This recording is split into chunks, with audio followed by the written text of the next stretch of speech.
Erskine, you're fired. Why, Mr. Wood, what is wrong? You! It is your idea we come up to this forsaken hole over the weekend. If I die of pneumonia, it'll be your debt to society. Mr. Wood, I tried to be a competent secretary, but I have absolutely no control over the elements. How did I know it was going to rain? See, the paper says fair and warmer. That's last week's paper. You're still fired. How much further do we go? Won't be long now, Mr. Wood. Well, it better not be.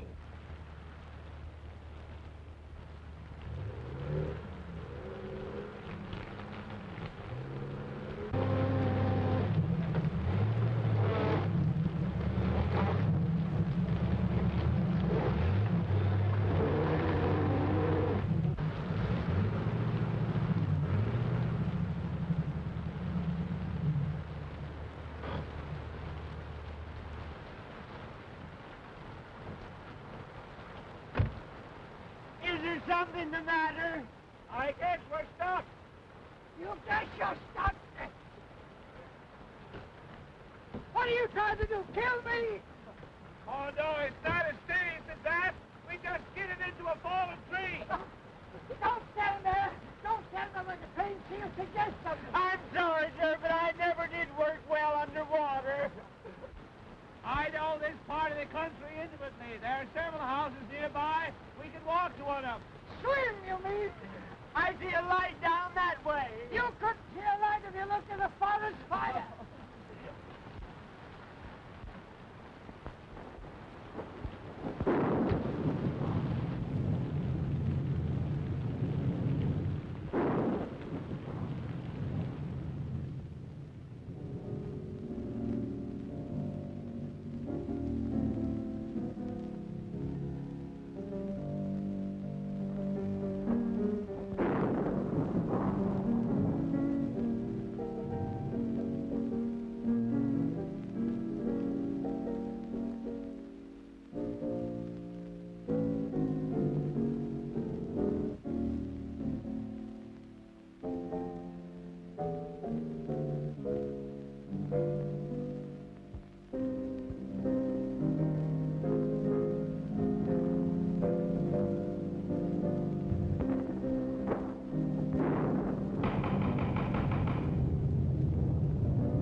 Mr. Ames. Oh, hello, Caraway. I'm sorry. I didn't recognize this as Dr. Kent's house. Just a moment, Ames. I don't know who this Dr. Kent is, but I'm getting out of the storm even if it's to be the missing link. Coming in, Mr. Ames?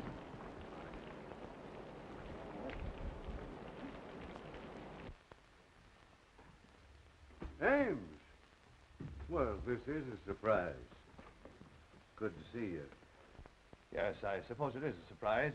We skidded off the road, hit a tree, and became mired in mud, and yours is the nearest house. Oh, pardon me, Dr. Kent. This is Herman Wood, the famous theatrical producer. You no doubt have heard of him, even if you haven't met him. Delighted, Mr. Wood. You're courageous to face the storms we have up here. Courageous. Insane, you mean? How do you do that? And this is Homer Erskine, his secretary. How are you, Erskine? All wet. I agree with you for once. Hello, Gloria. Glad to see me. More than you know. A certain gentleman here doesn't take our engagement seriously. Harry. Hello, Ames. How do you do? Gloria. This is Mr. Wood, Mr. Erskine, Miss Shaw, and Mr. Terry Gray. Oh, Mr. Wood, I've heard so much about you. Yeah, I was afraid of that. How are you, young man? Still quite normal, thank you. Nice of you all to drop in like this. Your idea, wasn't it, Ames? After all, you were invited. That had nothing to do with it, and I assure you I wouldn't be here now if I could help it. We were just driving to my place where Mr. Wood was going to hear me read my latest play. Another play, Prescott? My, you are prolific. Well, play or no play, I ought to be in New York, in bed. Well, I'm afraid you'll have to remain my guest for the night. My chauffeur tells me the roads are completely out. Oh, forgive me for keeping you in these wet things. I'll have Caraway show you to some rooms immediately. Then you'll join us for a cocktail before dinner, for your staying, of course. Well, I like the cocktail part of the program. Oh, Caraway, take Mr. Ames and his friends upstairs immediately. Owing to the storm, they're going to stay for the evening. Yes, sir. This way, please.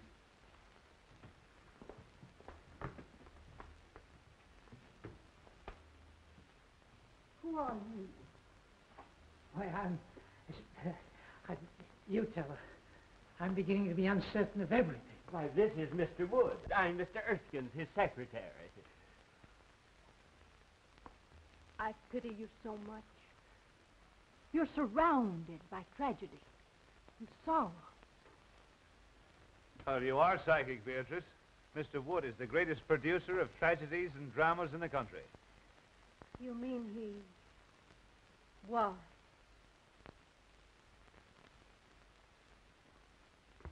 Hey, Ames, about this play of yours.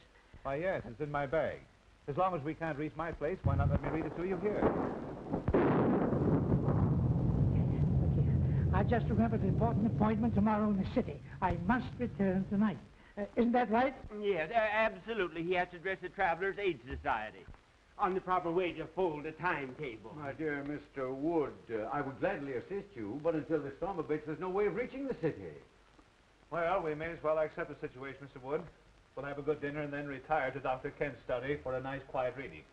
Perhaps it'll make you appreciate my play all the more. They say a full stomach breeds tolerance.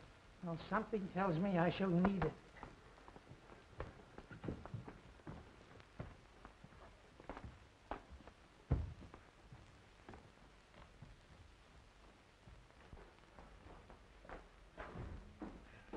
Mr. Ames, this is your room. You've used it before. This way, gentlemen, please. This is yours, sir. Right. And this is yours.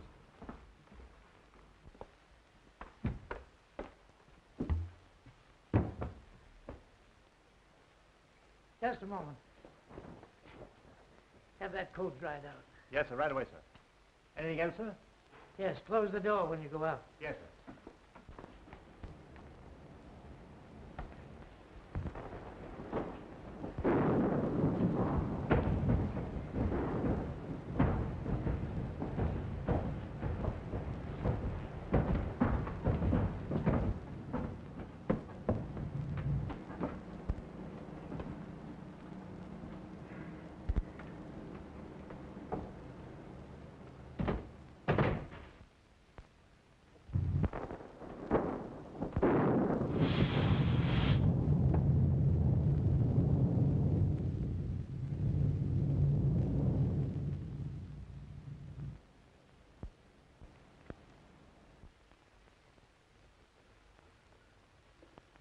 Well, the ghost walks tonight or never. You don't sound very hopeful. To the contrary. Not only hopeful, but brave. I'm going to ask you to marry me and go to California, where the sun always shines and the oranges fall from the trees to your breakfast table. That's a beautiful picture on a stormy night like this. But with or without the oranges and sunshine, you know I won't marry you, Terry, because I love someone else. Terry! Pardon me?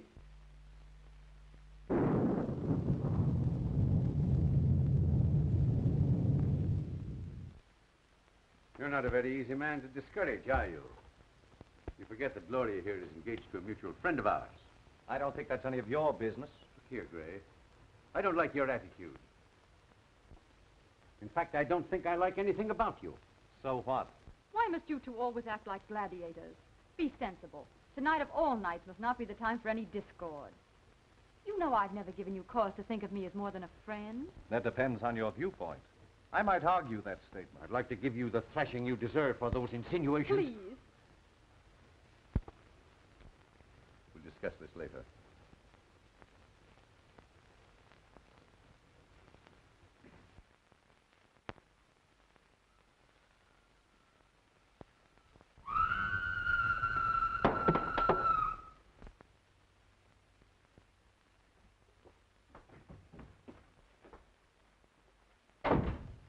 Erskine! Did you hear that scream? Yes, you sounded like a grand opera star with acute indigestion. Worse than that. Sounded like something unhuman. Oh, pure imagination. If I allowed a noise like that to scare me, your voice would have killed me long ago. Look here. Are you trying to insinuate I'm afraid? I'm just nervous, that's all. What kind of a madhouse is this? Oh, don't be so excitable. It's probably your liver acting up again. Have you your pills? Oh, my pills. Any of you folks here scream? Yes, it frightened me, too. Yes, I can't understand where it came from. Tell them where it came from, Ames. You've heard it before. Why scare your friends unnecessarily? Perhaps you're right. Any scream you may have heard probably came from Beatrice's room. She's Dr. Kent's patient and Mr. Gray's sister. You met at the foot of the stairs. She's just a little irrational at times. Well, as far as I know, it's nothing to worry about. Simply emotional outbursts. Don't you just love a night like this? This old house seems to belong in the rain and thunder.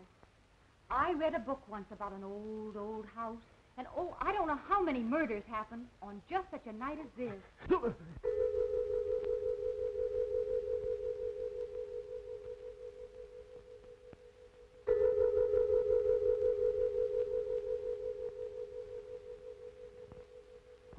Was that the clock? Yes, I guess so. I think so. It must have been. But it's a union clock. What do you mean? Well, it strikes any old time.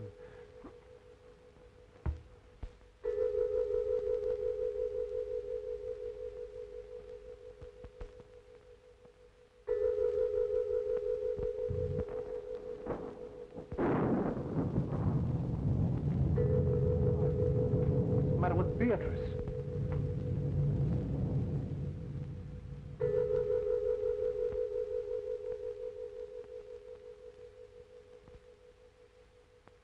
Yes, John. I am waiting for you. I am waiting.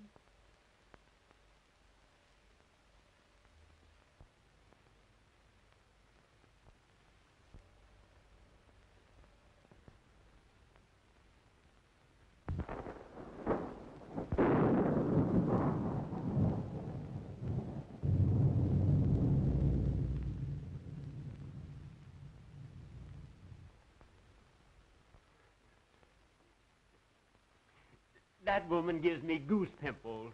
I've seen saner people than her in asylums.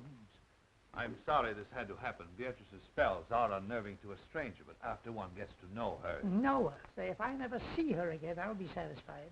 Now, if you'll be so kind as to find some method for me to leave this house, see that I take it. Oh, Prescott, we couldn't let you do that with your friends. I think your friend is unduly alarmed, Ames. Oh, is that so? Well, who asked you? He has high blood pressure. He should calm himself. Oh, Miss Beatrice's actions are nothing to fear. She simply dwells in the unknown. As her attending physician, I can speak freely. The girl suffers from hallucinations and the shock of a tragedy that occurred in this house 3 years ago this night. Mr. Ames remembers that night very distinctly, no doubt. That's why he shuns my house. Dr. Kent, I see no reason for making my sister's grief public talk. I'll bet the doctor's going to tell us about some terrible operation. that ought to be cheerful. The unsolved murder of your sister's husband must be public talk in this house. Murder? I have taken notes on her actions since that night, and each year, at this hour, the flutter of that sound is heard, and she has acted as though the spirit of John, her dead husband, had returned to her. That's all there is to it. Erskine, we're leaving. Dinner is served, sir. No, we're not. Ghosts or no ghosts, we're eating. We're leaving. Don't disobey my orders. No, I'm not. You fired me an hour ago.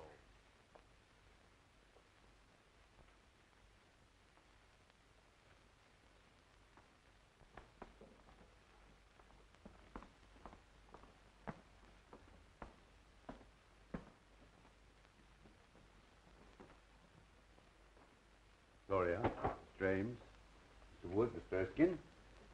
Hope you're all as hungry as I am.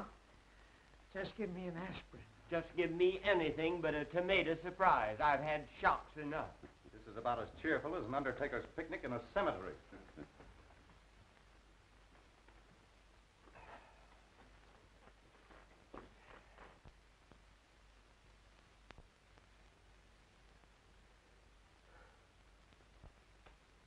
You're right on time, John.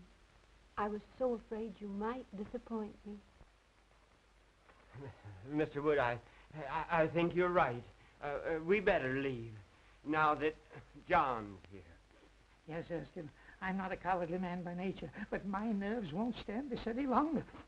That woman is dangerous. My friends, please. I regret these unusual disturbances, but I've experienced these same phenomena in my patient's presence before. There's nothing to fear from the dead. I believe in spirits, but only as spirits. Hear me? Beatrice, please, your brother wishes you to restrain yourself. My dear brother seems frightened, as well he should be, just like all the rest of you are. Please, Beatrice, there are guests here, friends of Mr. Ames. What do they mean to me? You, Terry Gray. You, Miss Gloria Shaw. And you, my delightful friends, know what that blood stain is. You were at this table the night poor John fell forward and stained the cloth with his own blood. The night he was murdered. By one of you. Why, that's a lie. Open that door. Claire, I'll call the police. Oh, this is outrageous. Open that door.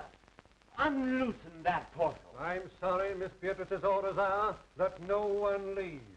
Jarvis is only partly correct. I gave that order. What's the idea? The idea, my friend, is to protect my patient's health. Any interruption might cause the loss of her sanity.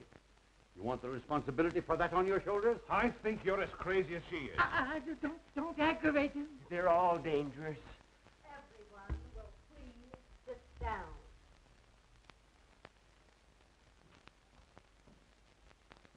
You can't frighten me into anything.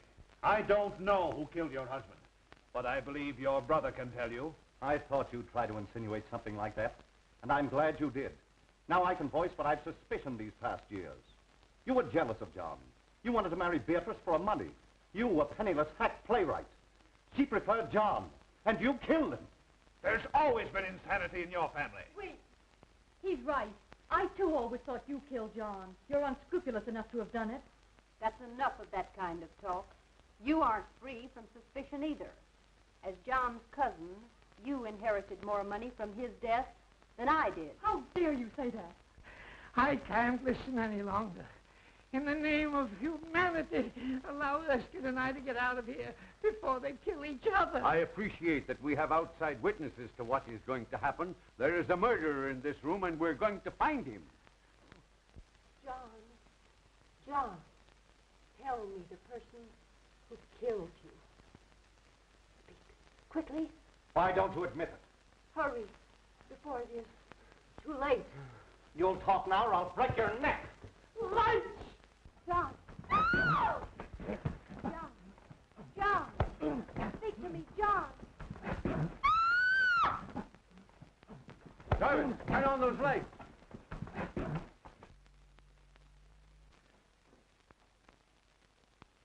Why, where's Beatrice? Why, I don't know. Dr. Kent, I demand I be allowed to leave this room. And I'm with you. Remember my years of devotion to you. Divided we arrive, but united we leave. Of course, I'd give anything in the world if this hadn't happened. Jarvis, open that door. Oh, Mr. Wood, I'll see you later. You'll not see me later. Not for a month, not for 10 years. I'm getting out of here.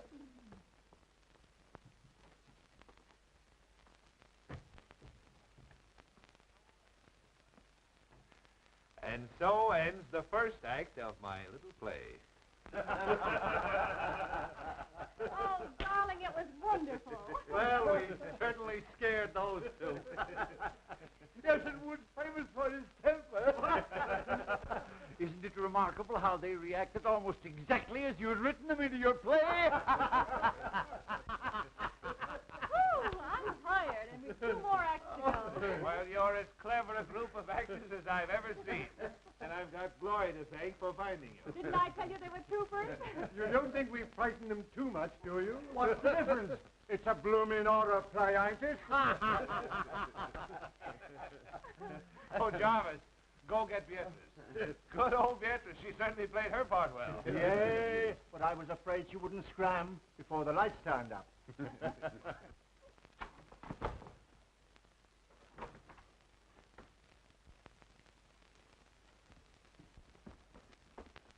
Beatrice, are you hurt? Beatrice, what's the matter? Speak. She's dead. This isn't my room. No. And whoever it does belong to has a gun. A gun? No, let's don't annoy. Oh, shut up. This may come in handy. A manuscript. The Ghost Walks by Prescott Ames.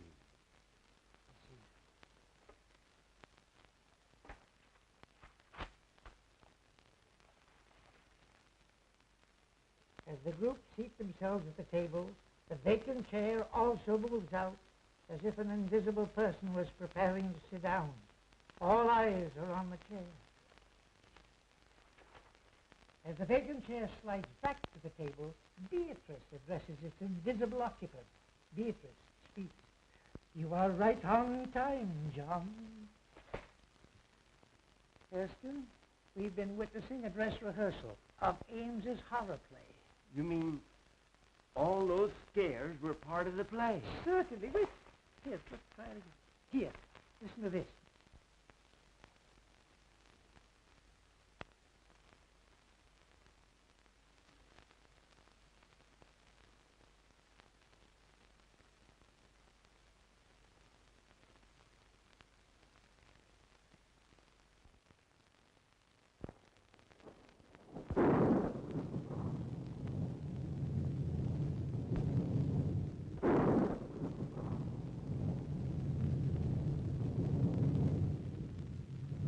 I'm afraid my play has been surpassed. We have a real menace in this house. Well, there was no one in the house but us, and we were all in the dining room. I know I was. That's right, because I was struggling with you. I was sending you the light switch. Yes, and I was at the table, as you all know. I was playing ghost. I was all over the room. But I didn't do it, I tell you. I didn't do it. Of course you did. Now, don't lose your head. Don't any of us. A death-like face slowly appears in the dark, ghostly white and pallor. The face seems to float as it reaches the table. Beatrice, hysterically. John! Lights out. Everyone remains where standing with the exception of Beatrice, who disappears through a door in the kitchen. So they thought they'd impress me with their phony theatricals, eh? Me, who staged the burning of Rome while the gladiators were being gored to death in the animal pits. I wasn't scared a bit. Neither was I. No, what are you doing under the table? Well, I was looking for you. Ridiculous. I hate cowards. When we get back to town, remind me to fire you.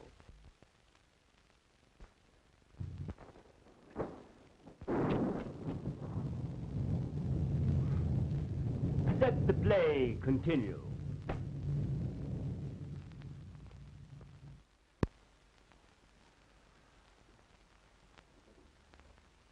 Now that the play is over, I'll have to tell Wood what's happened. Here he comes now. Ha! Still making merry, I see. Well, we thought we'd come down again. It's too quiet upstairs for us. Yes, we're used to shrieks, sirens, and suicides. Yeah. Why, what seems to be the trouble? Has Miss Beatrice been found? Yes, she has been found. Dead. Is that so? No, I mean, it can't be. It's impossible. What are you talking about? Mr. Wood, I'm trying to tell you that Beatrice is dead. Beatrice is dead. I don't believe it.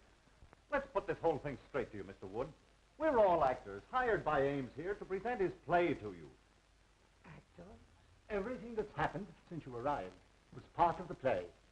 Except poor Beatrice's death. Mr. Ames,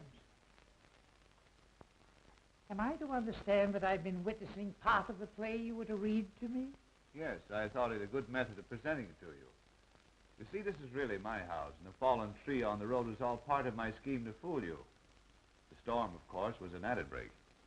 Well, if these chills and thrills have been theatricals, where does the death of Beatrice fit in? Surely you don't destroy your characters. Somebody evidently does.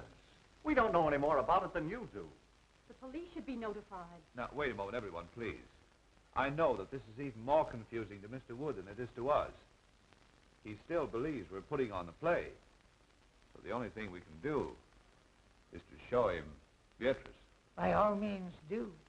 Yes, death is no novelty to us. No. We stage it 8 times a week, including matinees. And benefits. Now, remember, no one is to touch the body until the police arrive. In there.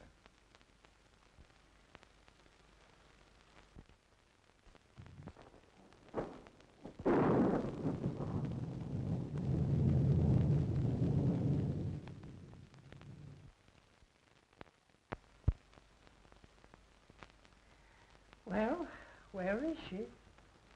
I don't know. What could have happened? Well, you ought to know. You're the author. This is impossible. I never heard of The place must be closed. We ought to get out of here.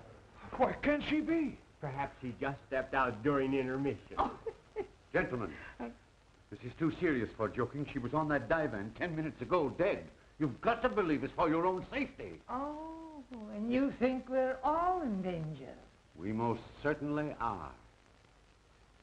We've got to search this house and find Beatrice and the person who... I wonder who that could be. Well, we'll never find out until we answer. I will. We all will.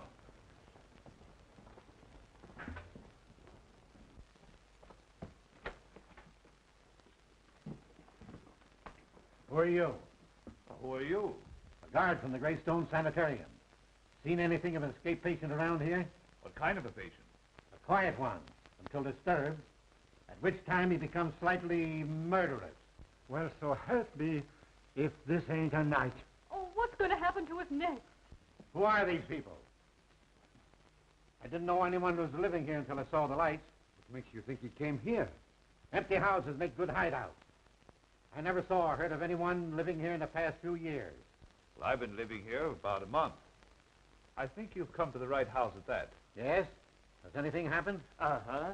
A murder and a disappearance. What are you winking about? Winking? Why, my dear man, you're saying things. I simply stated a murder had been committed. Murder? Ah. Well, it's him all right, then. Well, who is this man you're looking for? At the sanitarium, we'd call him Case 222. I guess you'd call him a homicidal maniac. A maniac? And you think he's loose in this house? Now, be perfectly calm. If my patient is here, and you scare him with hysterics, he might tear you apart to see what caused the excitement. Oh.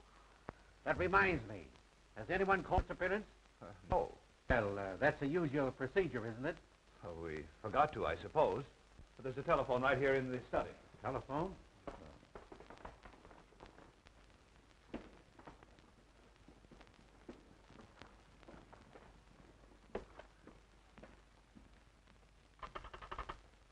Hello? Hello?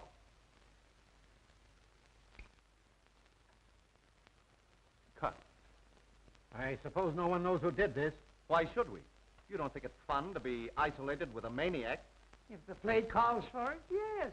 Well, I don't know what the rest of you are going to do, but I'm driving into town for the police. Wait, it isn't safe outside. I'll walk with you to the garage. Thanks. I'll be right back. So those who want to go to bed are safe enough. Besides, it's easier to die in bed. Come on, Ken, let's turn in. It's as safe up there as here if we lock our bedroom doors.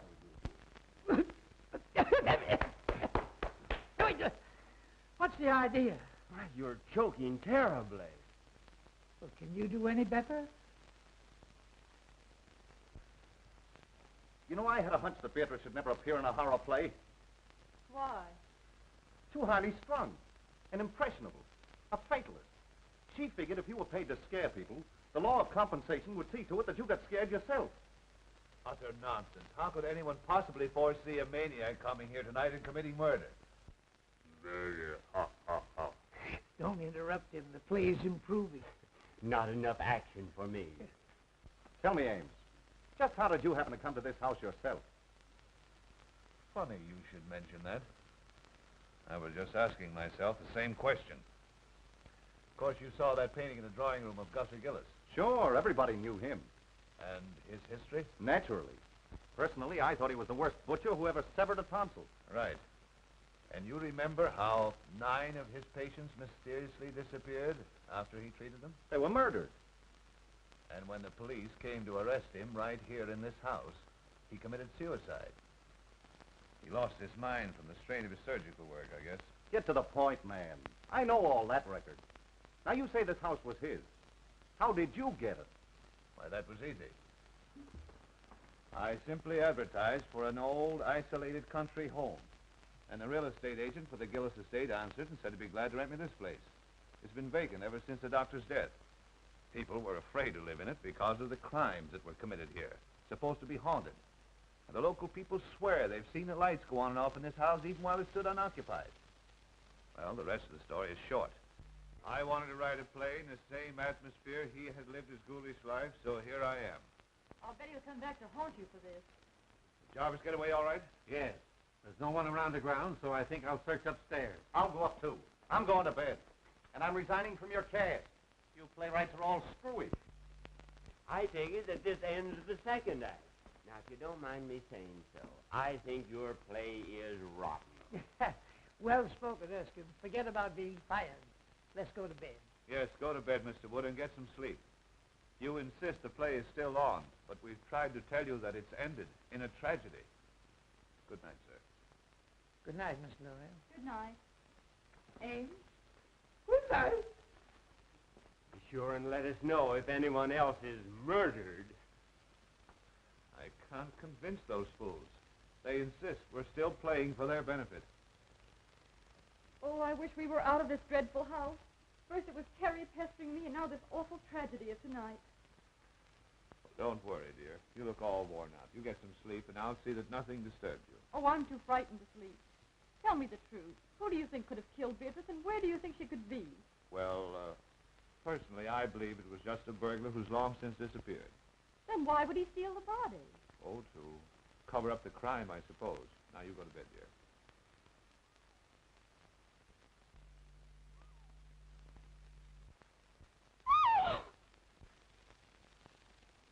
Why, Gloria, what is it? Oh, you poor kid, your nerves have completely gone.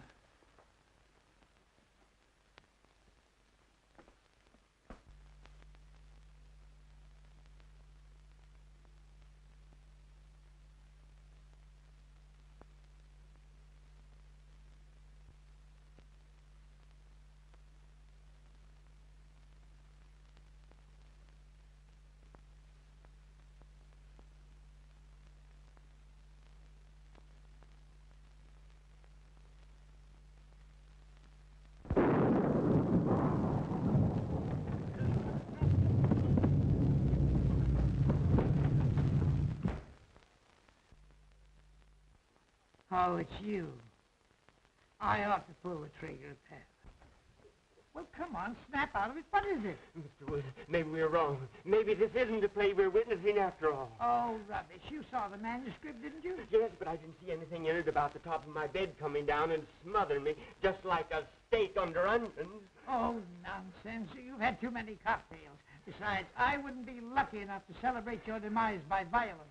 That's a fine way for you to talk to me who has been everything to you but a mother. Now, Mr. Wood, listen to reason. I may be all wrong. I'm a nervous man by nature. But if this play is still going on, it's the closest thing to reality I ever saw behind the footlights. Oh, you're a sissy. I tell you, this fellow Ames is clever. He has reality in this play, and that's what the public wants. Now, let me alone. And if you want to stay in the theatrical business, stop letting it scare you. Oh, I was kidding all the time. That bed bracket was only a dream I had, and you were in it, too. I was not. I was reading. Yes, I saw that. You were reading a book on psychics. You were worried about the future yourself. Say, go home and go to bed, will you, please? And if you want to think of the future, remember I'm firing you. Mr. Wood, I have a premonition that we must stick together tonight. You need protection. You mean you do? You're trying to muscle into my bed because you're frightened. Go home. Oh, my dear employer, play or no play, I have no relish for my own couch. Move over. Say, this is all Tommy rot. You've got the mind of an oyster and the nerve of an acrobat. As my secretary, I do allow you to share my office, but that does not include my bed. Hey, you were born in October, weren't you? Yes, during the National Apple Week. Why? It says here, your type is the instincts of a bloodhound, the heritage of the homing pigeon, the attributes of the ferret, and the heart of a lion. Yet you snuggle beneath my quilts, you cream puff, because of make-believe play is scaring you. You're fired once and for all. Will you please close my mouth if I'm snoring? I have adenoids. Adenoids, too? Hi-ho.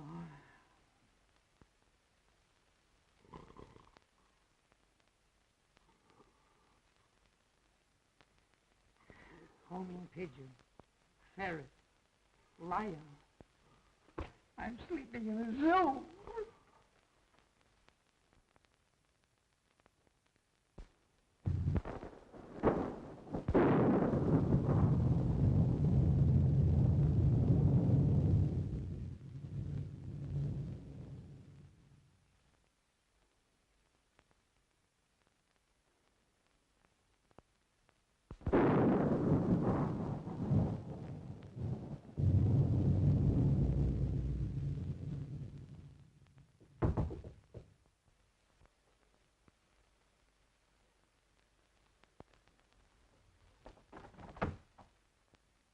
I was worried about you. Up here, all alone. I'm all right. Listen, Gloria. You know I love you. Why do you always give me the cold shoulder? I'm just not interested, Terry. Why did you come here? It makes it very embarrassing. Oh, I know. You're afraid your playwright sweetheart would be jealous if he knew I was here. Well, I wish he could see you now. I just came in to say goodbye. I'm walking out on this play, but I've got a curtain speech to make. And this is it. Stop, Terry!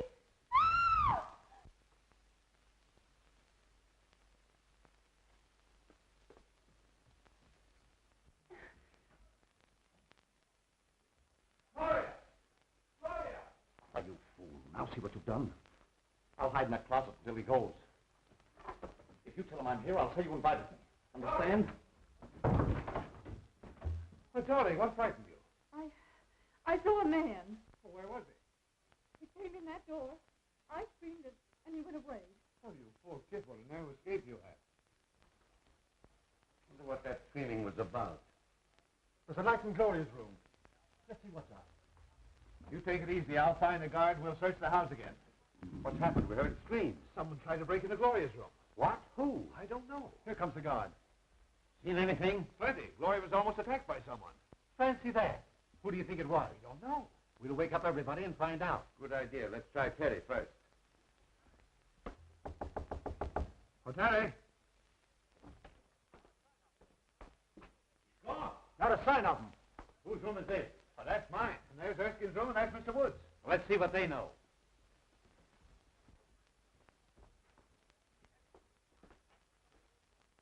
Empty. Darn the luck. I wonder if that maniac could have tried Woods' room before my mind snaps to. Eh? Oh.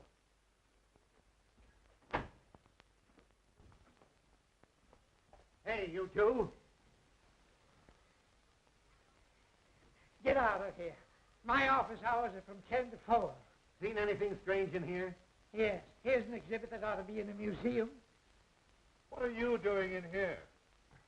I was sleepy. Is the play on again? No. We're just having a roll call. Well, consider us absent. Terry. Terry, come out.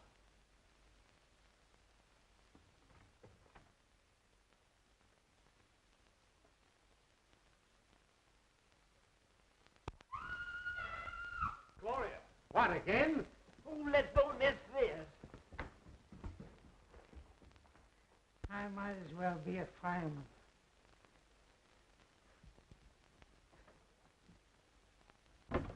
Gloria, what is it, dear?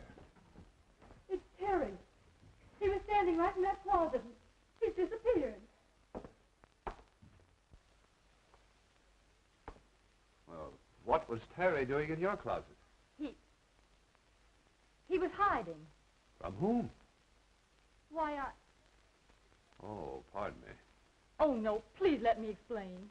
It isn't necessary. I think I understand.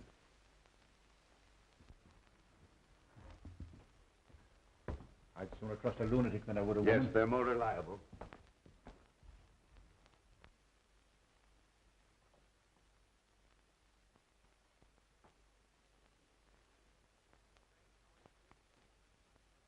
Strange how anyone could disappear from behind a nightgown. You could from behind my cousin's. She weighs 250. Are you winking at me again? Say, let's go down and get a drink. This isn't a horror play, it's a bedroom farce.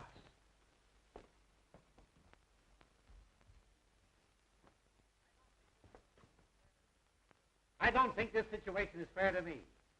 You people are of very little help. That patient of mine is evaporating. He thinks all I've got to do is to look for him. Besides, I promised to be a 4th of Bridge tonight with some friends of mine. Speaking of wasting time, Jarvis should have been back from town with the police long ago. Oh, Caraway. Will you and Kent go back upstairs, please? Just to be near Gloria. I couldn't stand seeing her myself just now, but I don't want to expose her to unnecessary danger. I understand. We'll be glad to help. I'd just as soon go up again anyway. I'm dead. Please don't use that word. I don't like that fella Caraway. Oh, forget it. He's just a seedy butler. Well, I feel duty bound to see this night through. I live here and all that, but I'm beginning to reach the breaking point. The situation is getting out of hand. It seems to me you're about as useless a guard as I've ever seen. Well, I've worked in 2 penitentiaries and 3 asylums and never had any complaints. Best actor of the bunch. Well, boys, I'm going to retire from now for the 2nd time tonight. Abe, go on with your rehearsal, but don't disturb me for the finale. And again I say, good night. Please continue. I never walk out on anything that doesn't cost me something. What does he mean? Oh, these fools think we're putting on a play for their benefit. I'm hungry. I could destroy a few vitamins myself. Well, you'll find some food in the kitchen. I'll be waiting for you here.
Hello?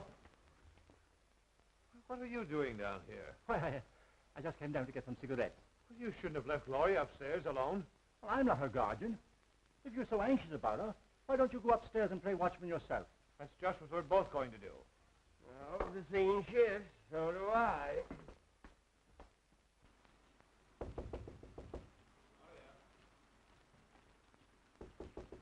Gloria?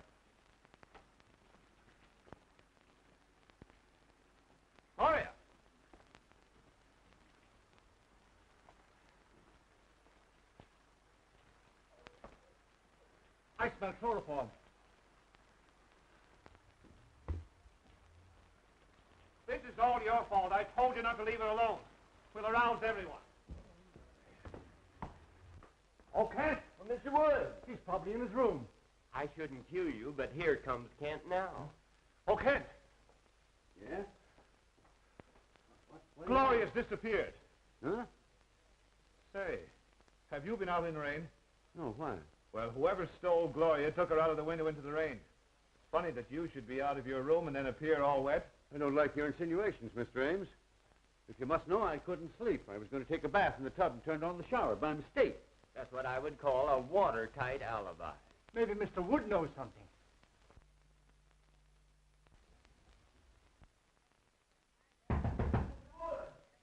I'd have more privacy in a convention hall. Come in. Mr. Wood, some gentlemen to see you. Have you seen Gloria? She doesn't seem to be here. Why? Gloria has been kidnapped. Goody, goody. I say, that's beastly rude of you. They accused me, but I think Teddy's the guilty one. He's gone, too. They've got to search the whole place over again. Get up and see the fun. It's better than looking for a good candidate before an election. Not me. I'm staying right here. And if they don't stop this fool play and get out of here, I'll rid the world of the entire cast. All right, stay here. I hope you're the next victim.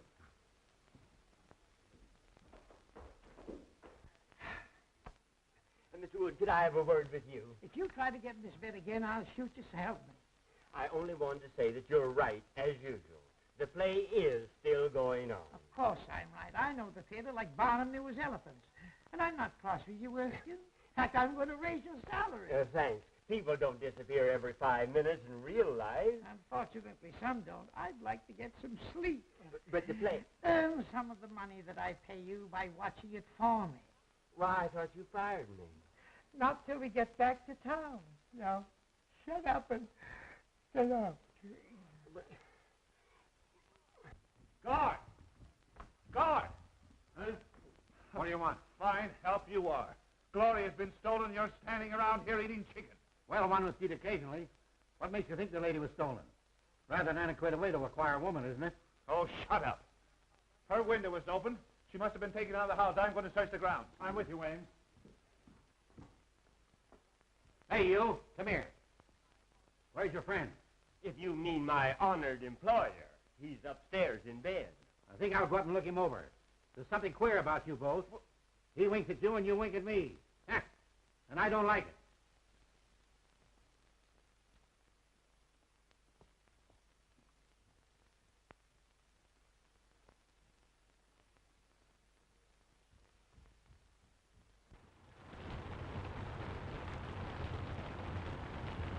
We'll make a careful search of the ground. You go that way, and I'll go this. We'll search the house, and I'll meet you front. Right.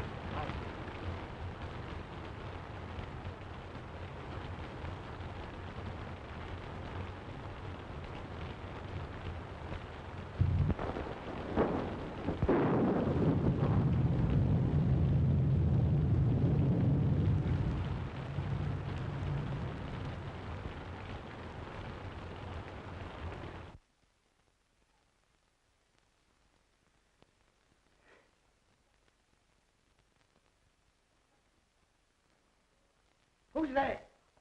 Only me. Oh, my old friend from the insane asylum. Come on in, sit down. Make yourself at home. Everybody else has. Hey, look here, old man, pal to pal. You're not really an asylum guard, are you? No. How did you get it? God, you can't fool an old-timer. You know, you're wasting your talents here. You're too good for this stuff. The whole world knows that. I said good, not perfect. Like that play. You know, I've been thinking that over. It's mighty darn gripping. I think it's pathetically bad. I'll have no part in it. Are you under contract to Ames? Me? I should say not. But I'm ready for a presentation now that will astound the world. I believe you are. I'll bet you'd be a sensation and a good part. And I'm going to give it to you. Herman Wood, The man who has given more stars to Broadway than Edison has electric lights will star you personally in an extravaganza.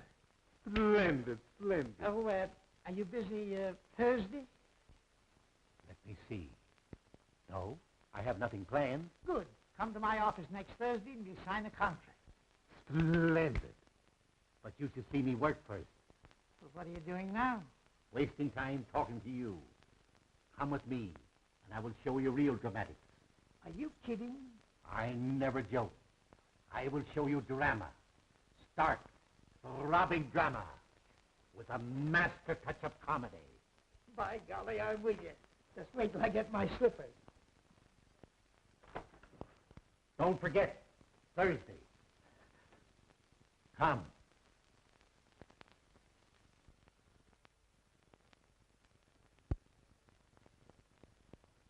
I'd feel a lot safer if I had my gun. Where is it? Home. That's okay with me. Let's go over to your house and hang around. It'll soon be daylight. Thank heaven. James. Anything new? We made a complete search of the grounds and found nothing. Well, how much longer is this going on? I'm getting tired of sitting around here and waiting for something that doesn't happen.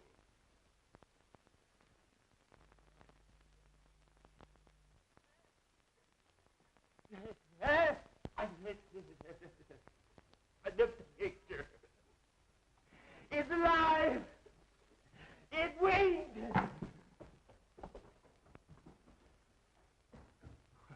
What's the matter with him? He must be balmy.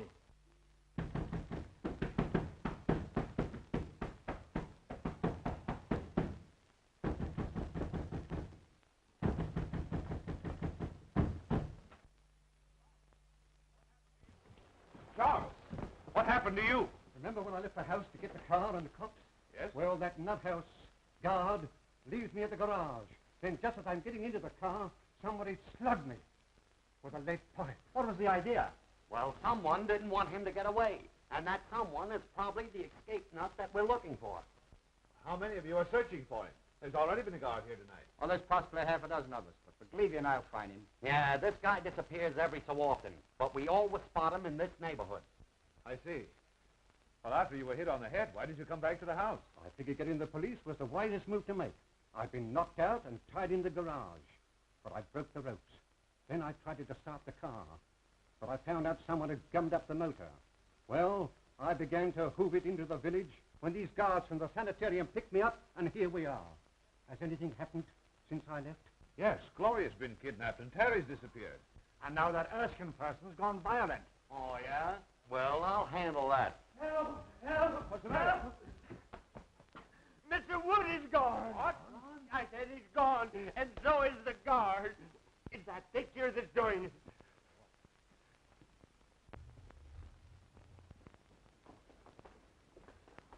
Oh, what's the matter with it? Its eyes moved. It glared at me.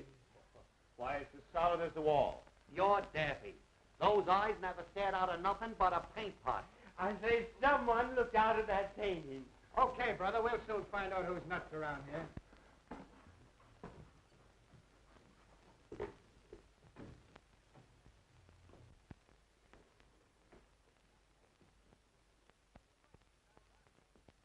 Say, he's right. These eyes are phony.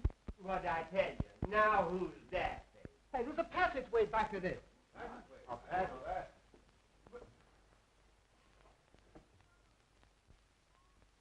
Look!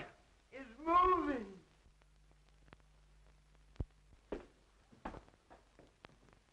That's how Beatrice disappeared from this room.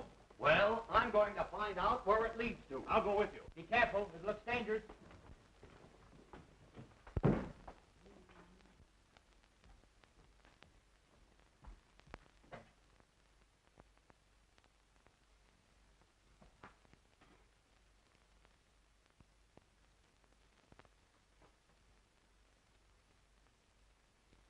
My friends, since your entrance into this house, I've worked toward bringing you into this laboratory. Years ago, a famous surgeon lived, worked, and studied here.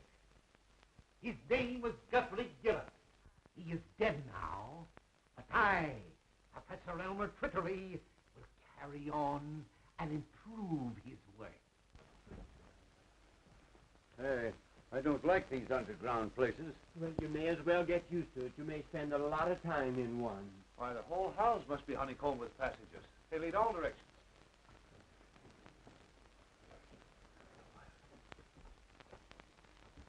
I am the greatest genius you have ever seen. I have mastered my work. Work that has produced power almost divine.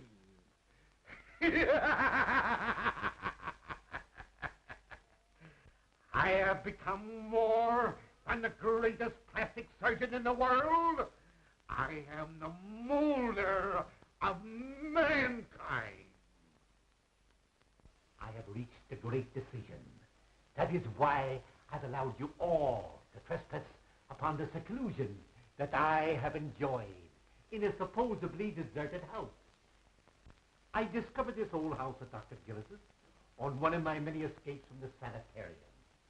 It is admirably fitted for my work. All I needed was patience. And now I have you, healthy people, who can't stand the rigor of certain small operations.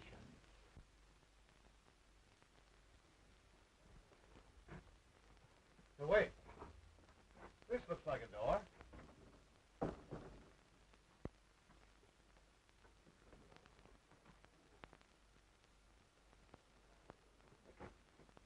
See where that leads to. This patient you're looking for, is he violent? Sometimes. He almost killed a guard tonight when he stole his uniform. Oh, and he winked at me. Leads into an open room with a swinging bookcase. Then Gloria did see something in that study. We've got to find her before anything happens to her.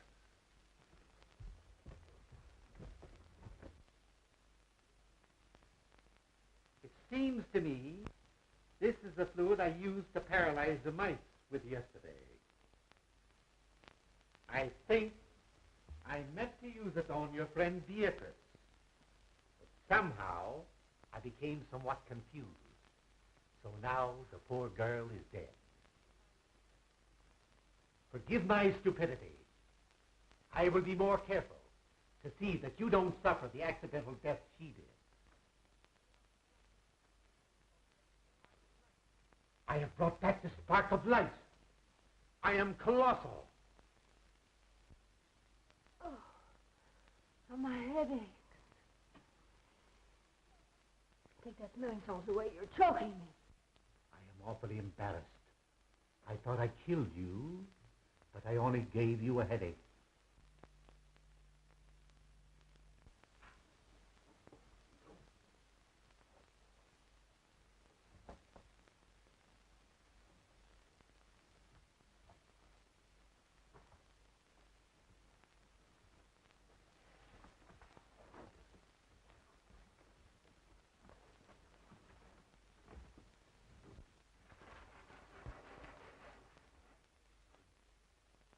I ask your indulgence in looking at this chart. You will notice the various noses, eyes, and chins. You all have an ideal, a face you envy. You can have your choice of alteration. You understand, my operations run in series. You may look as you wish now. Utterly, I will slowly change you to fit my model. Young lady, you shall have the honor of being the first on my table. I shall require very little from any of you. Just enough to begin my work. A feature from you, a bone from him, and a cartilage from that one.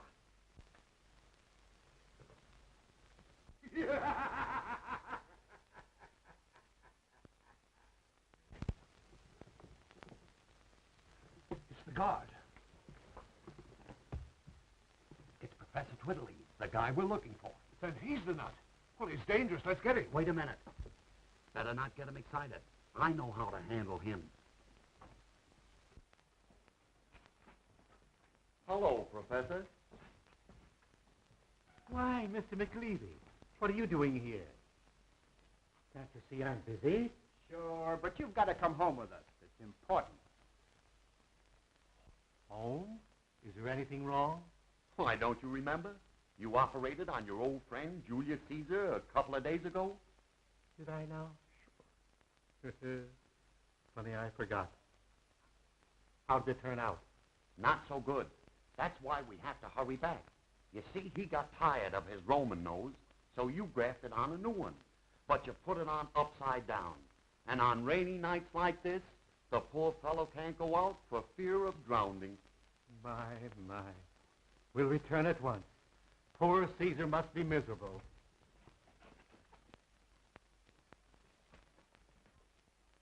Oh, Prescott, take me out of here. I never want to see another horror play. Well, don't worry. I'll never write another one. Yes, you will. What? Absolutely, but you've got to rewrite it. Just like this night and the experiences we've gone through. Even to the murder of Beatrice? Yes, I'm afraid Beatrice will have to die all over again. Well, the ghost walks after all. Congratulations. Congratulations, John. You were all right too, Caraway. Thank you, Mr. Wood. Now what's the matter with you? I was just thinking how terrible it would have been had the professor really operated on us and changed us all. You might have gotten my adenoids, and I would have gotten your false teeth. Erskine, turn your face to the setting sun. Oh! What's the idea? Don't forget, you're fired. Oh, Mr. Wood. Come.